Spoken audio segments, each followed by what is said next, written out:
Welcome, everybody. My name is David Holliday, the NSE Vice President of the National Student Exchange. I'm also the NSE Coordinator at the University of Minnesota Twin Cities. Today's webinar is focusing on outgoing students, so post-placement after your students have been placed, either during direct placements that are still happening right now, or during priority placements. Wanted to outline the basic processes for working with outgoing students. Today is October 28th, 2025. And you all know who I am. So there are some important things to start putting on your calendar. Priority placements for the next academic year will occur during the first week of March. Stay tuned for specific instructions. As you all should know, we are developing a new website and a new placement software system. And so there will be some changes. So stay tuned for specific instructions. But at this time, you should be taking your time to put these events on your calendar, as well as refining or developing your processes for working with outgoing students. In March, we do anticipate over 1,000 students being placed on NSE. So preparing now will help you make sure that you're ready when those students are after they've been placed. At the end of the session, I will provide a box file with many of the resources that I'm going to be talking about in the webinar. You don't have to recreate the wheel. We have a lot of these things available for you, so stay tuned for that. So again, first week of March, just put that on your calendar that priority placements will occur. Before March 13th is the deadline for students to notify students of their placement. The home campus coordinator will notify students of their placement. The deadline for them to sign the placement acceptance form, which I'll talk about here in a little bit as well, is actually April 1st. But you really want to get students started on the process as soon as possible, so notify them of their placement by March 13th. By mid-April, you should be conducting some sort of orientation for your outgoing students, those 2026, 2027 placements. Host an orientation or meet individually with students to make sure that they're prepared for the exchange. Late July, we do recommend doing a final check-in with your outgoing exchange students. I'm going to talk about what specific things to cover in that meeting. You're also going to have these spring 2027 placements that will oftentimes be placed in March, and they have to wait a whole long time really to start preparing for their exchange. So in early to mid October is when you should be conducting an orientation for those spring 2027 students, and then do that final check-in before they depart on exchange sometime in late November. Okay, so notification of placement. Again, this is the home campus coordinator responsibility to notify the student of their host placement. Now, most students get their first choice acceptance. Usually 85% of our students during priority placements do get that first choice campus. But you want to notify them of that. You want to notify them of the tuition plan, home pay, or host pay, as well as any comments that may have been left by the host coordinator. You will also want to share important information with the students. Number one, remind them to sign that placement acceptance form. That will still be part of the process moving forward into a new system. You want to tell students to watch for communications from that host campus. That host school will communicate directly with those students. They need to be watching for those messages. If you have placement meetings or orientations, you want to notify students of those obligations that they have to fulfill on your campus before they go. Now, some of us actually host a placement meeting that first week or that second week of March. We'll invite students to come to kind of unveil their placement information. I think some of us have done that in the past. I think most of us notify students via email or by phone, whatever you're most comfortable with or whatever works best for your program and the size of your program, especially. So immediately after placements, again, this is going to look different on our new website, but the process and the purpose of it will essentially be the same. So the home coordinator will notify students of their placement and send them the placement acceptance form. That's called the PAF. You'll be able to find the PAF on your outgoing student roster. Again, this is what it currently looks like. You'll click the printer icon when you're looking at the outgoing student roster to generate that PAF. And there's an email to button to actually email that PAF to the student.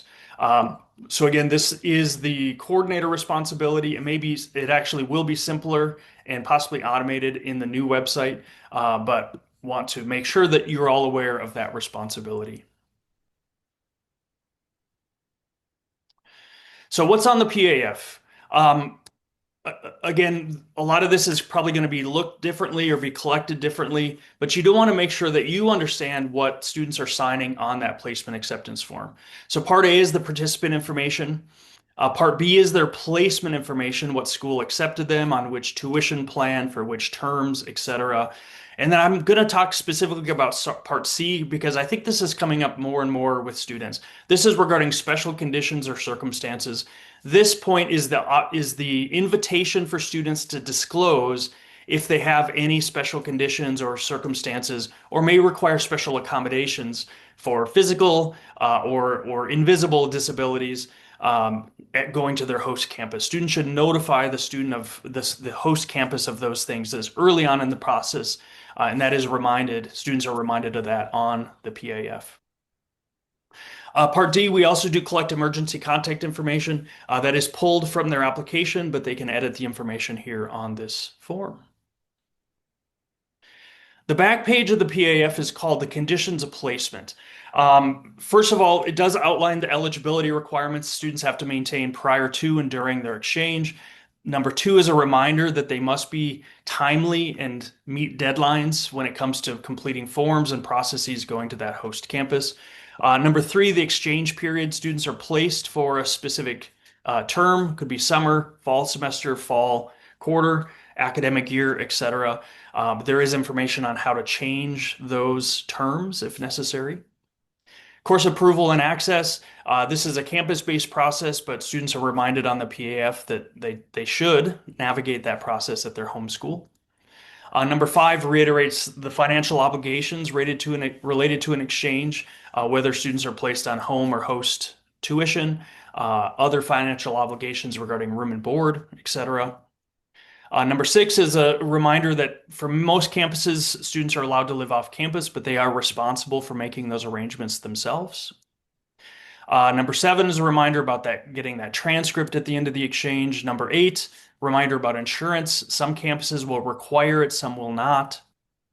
Number nine, medical matters. Some campuses may collect required immunizations, things like that.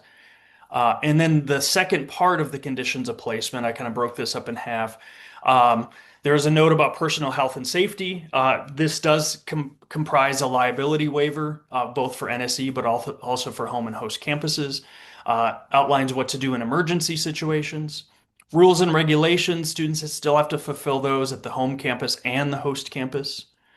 I know I'm going over this very quickly. Number 12 is probably one of the most important things. Students do sign a FERPA release as part of the PAF that does allow campuses specifically to legally communicate with each other, share academic records, and things regarding that student. Number 13 is an NSE hold harmless agreement. Number 14 is where students can sign their name and print their name and sign it. And once students have done that, there's a submit button at the bottom. A copy goes to the home coordinator, a copy goes to the host coordinator. Both coordinators receive an email notification that this PAF has been signed, and then the PAFs are accessible on the campus rosters, both incoming and outgoing rosters. So will continue to be an important part of the placement process. And this is how the current website looks, the current roster, the PAF, the little printer icon turns green when it has been signed. So that's a visual cue for you to know, yep, the student is ready for their placement. You don't need to follow up on the PAF. This is a great time to think about other campus additional waivers or hold harmless agreements. Some of your campuses may require additional hold harmless agreements just specifically for your campus. This would be something to talk with your general counsel about. Presenting that to a student at the same time as the PAF would be appropriate if that's required on your campus. It is not required on my campus, but make sure that you understand what's required on your own. Okay, After you've notified students of placements, you will want to schedule some sort of orientation. Now, I have a large volume of students, 80, 90 students sometimes. And so I host one single orientation and a couple of virtual orientations for students that cannot attend the main one. It is important to connect with your students, whether it's uh, in-person one-on-one or maybe in a small group or large group settings.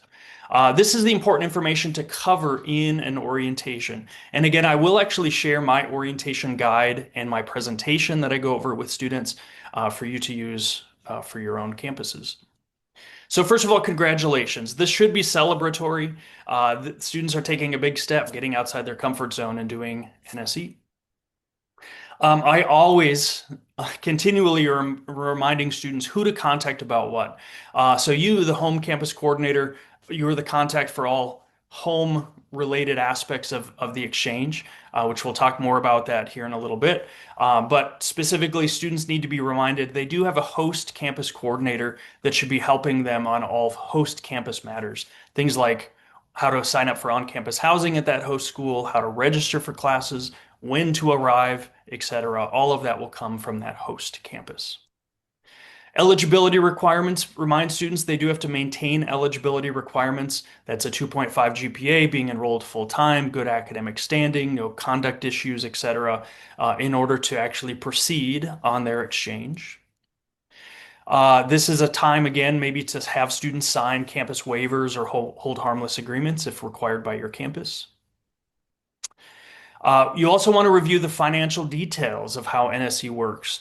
Now, regarding tuition, students will either be placed on home tuition plan or host tuition plan that indicates where students pay tuition.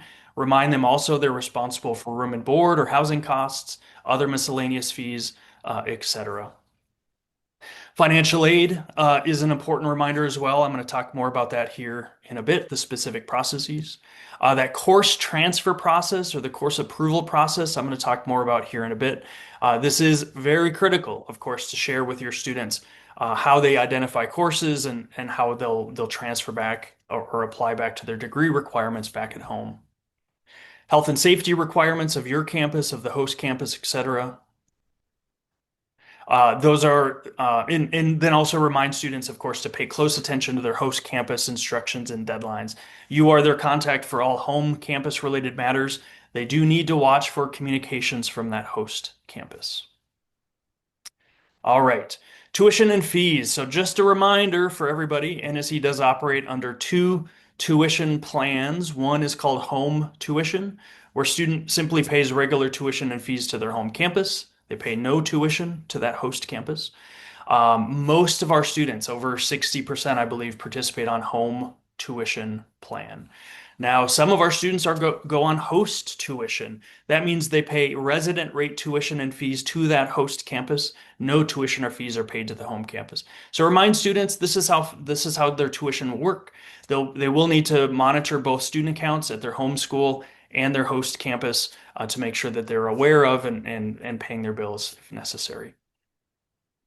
Other expenses at the host campus. Students need to be reminded that they will be paying room and board to that host school if they're living on campus. They are responsible for course fees, materials, books, etc. at that host campus. There are miscellaneous fees. These are listed on the campus profiles that a student may be responsible for. Uh, Insurance. Some students may be having to purchase health insurance at that host institution or maintain health insurance from your home campus. And then transportation. That should be a factor. That should be something that's factored in, of course, regarding their budget. These are some questions that you could encourage students to ask of the home campus or of their host campus, excuse me. When and how do I pay my bill? Most students at their host school will have bills that they have to pay, tuition if they're on host payment, room and board if they're living on campus, course fees, books, etc. So asking when and how to pay the bill. Is there a payment plan available if I can't pay my full bill up front? And is a payment deadline extension available if I'm waiting for aid? I'm going to talk more about that here in a minute. But these are some prompts, some things to encourage students to ask of their host campus. So, financial aid. This is a really important process, of course. the vast majority of students do receive, of NSE students do receive financial aid. Almost half of them are Pell eligible students. So making sure students understand how financial aid works is really critical. So a reminder that students receive financial aid from their home campus, regardless of payment plan, whether they're on home or host. Financial aid is dispersed by the home institution. There are some important steps to remind students of. Number one is they need to list their home campus on their FAFSA. Federal aid is transferable, is available to NSE students with the exception of college work study. Should be available to all outgoing NSE students, but they need to file their FAFSA for that upcoming academic year. Do not list the FAFSA code of that host institution. You should connect students with your financial aid advisor. Many of you met Kathy Schuster. She's my friend and financial aid advisor on campus. She attends my orientation to talk directly with students and invites them to reach out to her. So connecting students with that financial aid person is critical.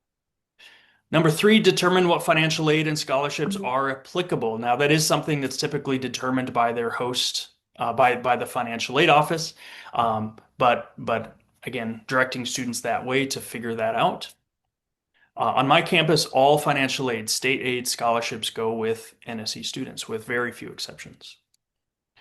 An important part of the financial aid process is for students to revise their cost of attendance based on the host campus budget. That host campus budget is available on each campus profile. On the Tuition and Finances tab, you see campus budget. This does provide a link to that campus's official cost of attendance, as well as a breakdown of the NSE related costs. So make sure students are working with the financial aid office to revise that cost of attendance. You should explain the disbursement timing and process. Every campus is a little bit different with this. Some campuses can do early disbursement, giving money directly to students early.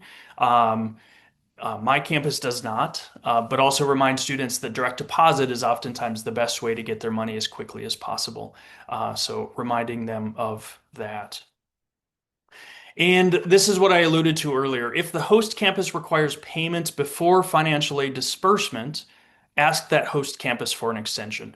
So we're dealing with different academic calendars between these campuses. Sometimes my financial aid disbursement date is not going to align with the billing dates, the billing calendar of another institution. So it is allowed, it is appropriate for that NSE student to ask for an extension. This may require proof of financial aid from the home campus's financial aid office. That's something typically your financial aid person can provide to the student. All right, so I would say this is probably one of the most critical parts of the process, but also one of the most stressful parts of the process, the NSE advising agreement.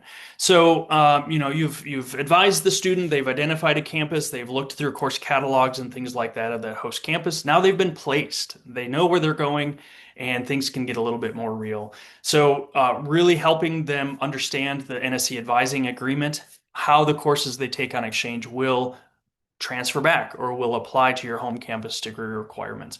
So make sure that the student understands their role, what the role of their academic advisors would be. I would venture a guess that all of you would require your academic advisor to be part of this process. And then sometimes the admissions office or the registrar is involved as well. So clarify those processes and make sure that you share those specific instructions with students.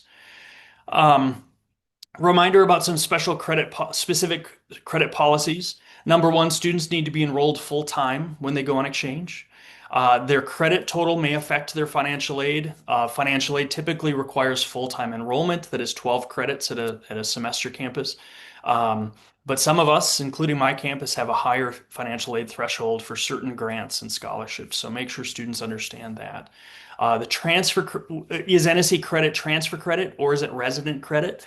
I think the majority of us handle NSE credit as transfer credit, but there are a few of you that handle it as resident credit, and there's probably different processes there. Do NSE grades count towards GPA? That's an important thing to clarify to students. And then semester versus quarter. I just got an email this morning from a coordinator who's sending a student to a quarter school in the spring and wanting to understand that process. So typically, because they are different academic calendars and the amount of time it spent in class during a quarter is less than during a semester. Typically, there's a conversion rate, a 1.5 conversion rate between semester and quarter classes. So make sure students understand that if they're going to a school with a different academic calendar. Other important reminders, registration priority, that is when the student will register at that host campus. That is typically available on the campus profile. Students can see if they register early according to class standing or perhaps after campus students. Remind students about those closed and limited programs that are listed publicly on the profiles. Remind students they have to meet prerequisites and co-requisites for certain courses. Remind students they should have backup course options. They should have those 4 or 5 first choice classes, and then probably at least that many backup options. And remind them that that host coordinator is the key contact. That is the person that will help navigate the course catalog, the course registration system, etc. I do have a copy here of Iowa State's academic advising agreement. I'm going to share my own copy in that box file as well. You all should have a form, if you don't have one already, that allows students to document the courses they're planning to take, and then working with the appropriate people, their academic advisors or the registrar, indicate how those courses will be approved to apply to degree requirements. All right. So pre-departure, typically 2 to 3 weeks before students are set to go on exchange, you should do an eligibility check. Make sure that your outgoing students are still, in fact, eligible to do NSE.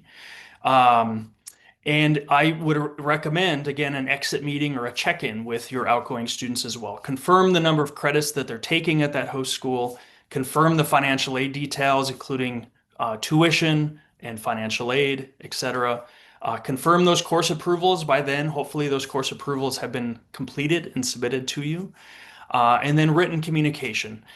Share with academic advisors, financial aid, etc. Remind the folks on your campus who is doing NSE and maybe what special processes or special check-ins each area, each person can do with their students. This is a copy of my registration, actually. So I take care of a placeholder registration, OCS 550. OCS stands for Off-Campus Study. And you'll notice here that I have a units taken section right here. So my placeholder course is a variable credit course. It ranges from 12 credits up to 15, and I actually register up to 18. I register students for the appropriate number of credits they're taking at their host institution. That allows billing and financial aid to proceed appropriately. And I do want to remind all of you that communication and support is really critical to your students. You've worked with them through the application and placement process, so continue supporting them. That's really going to ease stress and minimize attrition, because I think if students don't hear from you, they may not even know what questions to ask. Are more likely to cancel. Okay, just a few things here about during your exchange. Continue that communication with students. I try to check in with my outgoing students once a month. I remind them about registration dates and processes for that next term. I just did that for students that are currently out on exchange for the fall, that are coming back here for spring. I like to share important news and events, things that have happened here on campus. I do ask for photos, videos, stories from students, remind them to tag us on social media on our Instagram account. And then a reminder about that transcript. So at the end of the exchange, the student needs to request a transcript to come back to their home university. And then post-exchange. So as I said, student must request that transcript from the host campus. I don't think there's any NSE schools, there might be a couple out there that can send the transcript on behalf of students, but most of us cannot. Students have to request that transcript.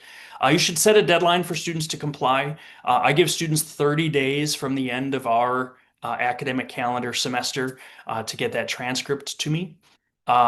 If students notify me or if that host campus notifies me that there's a hold on the record that prevents that transcript from being released, I actually place a hold on the home campus record as well. We got to post that exchange work to the student's record. For most of us, that happens automatically by admissions or the registrar, but make sure you help students navigate that process. You may want to revisit that NSE advising agreement the student signed with their academic advisors, and then apply those credits to the student's degree requirements. And then conduct surveys and assessments. We actually have an assessment toolkit on the NSE website. There's some basic questionnaires and things to ask for students at the end of the exchange. Alumni engagement. I think engaging your alumni and also those students that are currently out on exchange really will help you in recruitment efforts specifically. Ask your students about their experience through surveys, focus groups, or in-person meetings. I collect photos and quotes from students that are out on exchange and also when they come back. Make sure you get that release form so you can use it for social media and for print media and things like that. I share student stories through campus media outlets. So some of my academic departments, actually political science this past spring, did a really great profile of an NSE student out on exchange. Um, Put those alumni to work as well.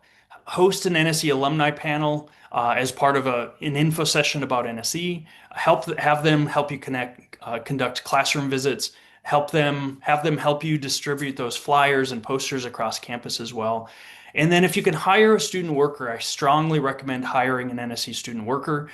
Many of you met Caleb and Layla during my student panel during the NSE conference. They are my employees. They each work about 10 hours a week, and they do such a great job, specifically with marketing efforts. Couple of reminders here on ways to extend your learning. So this is kind of a series of webinars intended especially for new coordinators. So last month in September, I did an NSE Marketing Toolkit webinar that is available on the webinars page. I will share the recording out as well. And then we do have more webinars coming up in the next couple of months. November 13th, we have a webinar on incoming students, so the flip side of what I talked about today. We will be fingers crossed, unveiling the new NSE application, and I've scheduled a webinar to debut that and train coordinators on how to use the application on December 18th. Please put that on your calendar. We will do a webinar on how to advise NSE applicants in preparation for priority placements. And then on February 19th, we do a priority placement preparation webinar as well. So please put all of these on your calendar.